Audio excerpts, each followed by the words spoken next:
Hello, everybody. Ah, nice to meet you. Thank you. Thank you for having me. Yeah. Hey, how are you? Jaya. Je m'appelle Henri.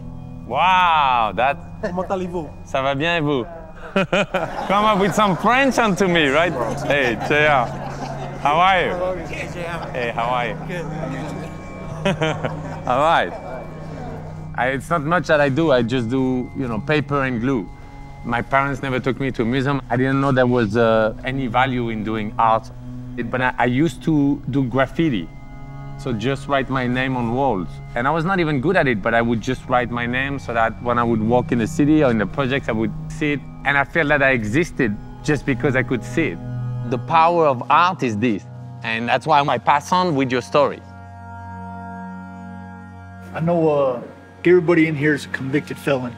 We wrong society, and we're in prison for a reason. But like most of the guys in this room, we're genuinely trying to change. I think society would be receptive to hearing that story. There wouldn't be a lot of backlash behind it. That's the reason I'm here also, because I believe everyone gotta have a second chance. I didn't even know that places like this existed. I didn't even know that someone can be locked up when he was a kid for life. In my country, that doesn't exist. I never heard that before I came here. I really come in here and I know nothing. I'm not taking any sides. I let you guys tell your own story. When you came in and shook all of our hands, you walked around the room, you kind of humanized us. And I think that a lot of times we feel like we're not that.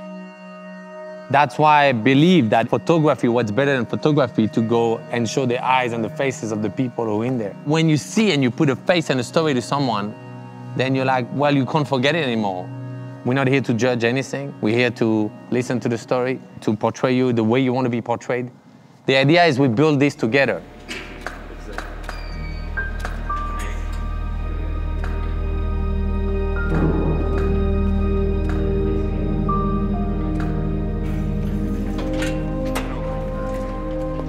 Okay. Come, do you know about the project or not much? No. They didn't show you. Look, we're gonna paste the yard who's right there, where there's the basketball court. I'll take photos from above, and that won't take long, like a couple of minutes, but then after you go in the other room there, and that's where you'll share your story. Sounds like a plan. All right, let's do it. Yeah, looking at me. Yeah. I'm incarcerated in Tehachapi prison for a crime that I committed when I was a kid, 16 years old. I received 23 years and 8 months. I've been pushing hard every day to become a better person. Sooner or later, that door will open. All right. I got busted when I was 19 and have life without parole. Well, I've been reading books since I came to prison, The Russian literature, Tolstoy and Dostoevsky. Descartes, I read his books. I started doing college, and man, I fell in love. I wish I would have started that when I was 19. Yeah, you have, this way when people look. Been incarcerated since I was 18. And it's been a drastic experience. I was having suicidal thoughts, even attempted suicide. Didn't work. Guess it wasn't meant to be. In African culture, your name given from birth, they believe that that's your destiny. My Muslim name is Isla, meaning betterment, improvement, reparation.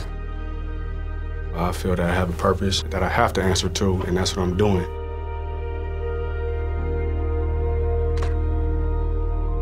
I'm a lifer inmate.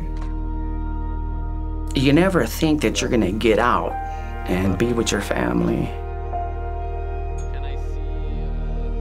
To have that taken away from me for so long and then get it back. Super exciting.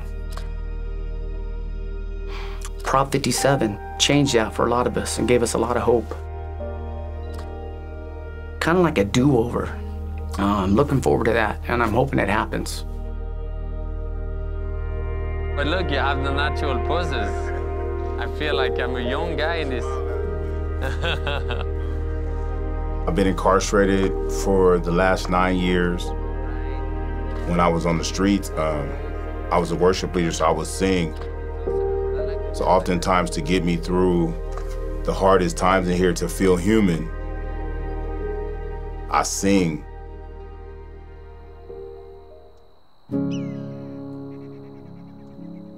Saw a vessel that had been broken by the wind and the rain. I was that broken vessel, y'all, but I cried out, Lord, can you make me over again, please, today?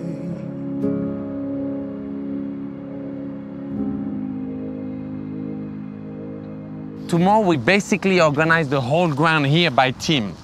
And all of you guys will be part of one team. In that team, there'll be at least 1 or 2 people in black that are from our group. What we do is wallpapers. In a couple minutes, you'll be like, oh, okay, I get it. Then it's teamwork. The way we're gonna do it is, you know, as you take one brush and, you know, and then you go like this, and then there's another guy who's gonna go over the paper. That part is really important because there'll be one guy on the floor. The major mistake that happened, the wind grabbed it here, and then, and then it might happen. If that happened, right away you try to put your hand on wherever you can, and we hold it. And then another guy comes and say, wait, and you try to put it back. We're just gonna try to at least fuck up to the minimum, you know. So that's basically what we're gonna be doing all day. There is 333 or 35 strips of paper like that that are all 40 feet long. It's a big one. I'm not gonna say, oh, that's easy. It's not. It's like, it's a big one. Yes. It's easy to get distracted in being a prisoner, or selling drugs, getting high, or whatever, especially in a place like this, like one of the worst yards with the least programs, you know? It's time to spread the word so the world can hear our story. You guys don't know what you guys know, like you said, but now you know, and you're not gonna hear it no purer than from us, you know, the ones that are going through it. You know, it's not just gonna help who's right here. People out there can kind of see, you know what? As many that want to do bad, there's as many as those that want to do good. They want to change. We have to believe that someone can change, you know? If not, where is our society going? If you're like, oh, you know, those people can never change and they'll get stuck there. But of course, that's what we saw. The first moment I entered the room, when you guys were all there around the table, when I walk in and I see him with a swastika there, I'm like, I get a bit scared, you know? But then we talk. And then he was like, oh no, first you gotta understand how it works in here. Then he said, then you have to understand how it changed in here. Meeting you and talking that day, it really changed my perspective. And that's the journey we're all in. Thank you, guys.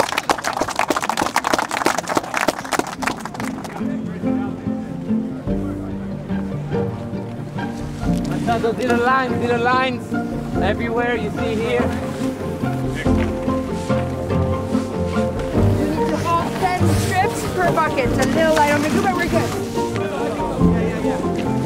All right, keep the rhythm. How are we doing? Good. Where are you in this? You saw yourself? I'm up there. You know, we're all proud to be part of something bigger than just ourselves as a community.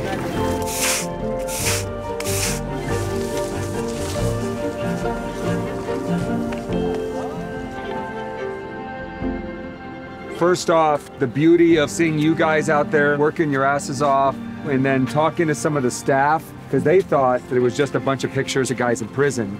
And when I was able to tell them that, like, no, there were some guys that spent 2 decades in here and are out doing great things, it really opened their eyes. So let me introduce you to some of our guests that are not just here pacing the piece, but are also in the piece. It's an honor to be here for me. I'm a survivor.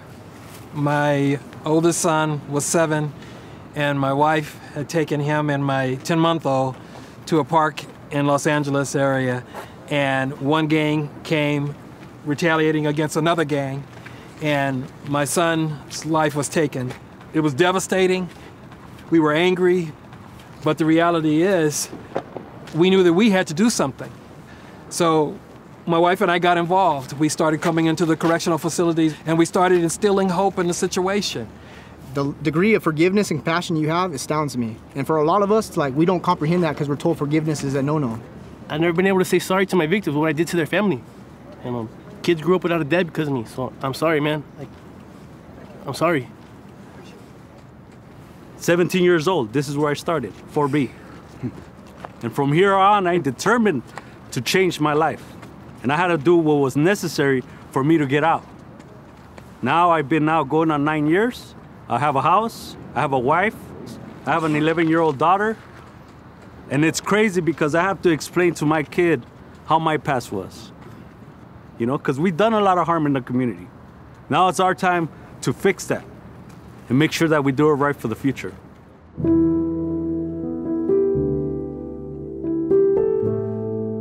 We made mistakes, yeah. But there was a reason why we made those mistakes, like messing around with gangs. And I think that's what has happened with the majority of us in prison. Programs like this provide a sense of peace in such a violent environment. Not everyone who commits a crime when they're young deserves to be in prison for life. I'm not just a monster that society sees me as, you know? I'm a human, I have feelings, and I want to be able to help someone that's just like me. I'm not the same person that I was when I came to prison. Change is possible for anybody. A lot of us have served our time, and we deserve a second chance.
password we got to open all the doors, bang. The love we should fire is mine and yours.